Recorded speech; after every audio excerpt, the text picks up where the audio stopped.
British government said it would recognize COVID-19 vaccines on WHO's emergency use listing later this month, adding China's Sinovac and Sinopharm into UK's approved list of vaccines for inbound travellers.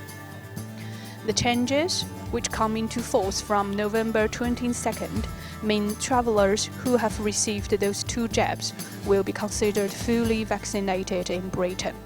The Department for Transport said on Monday the travel rules are being further simplified as all people under the age of 18 will be treated as fully vaccinated at the border and will be able to enter England without self-isolating on arrival.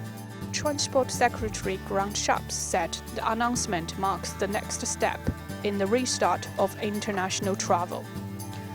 More than 87% of people aged 12 and over in the UK have had their first dose of vaccine, and more than 79% have received both doses, the latest figures indicated. At the same time, more than 17% have received booster jabs or third doses of a coronavirus vaccine.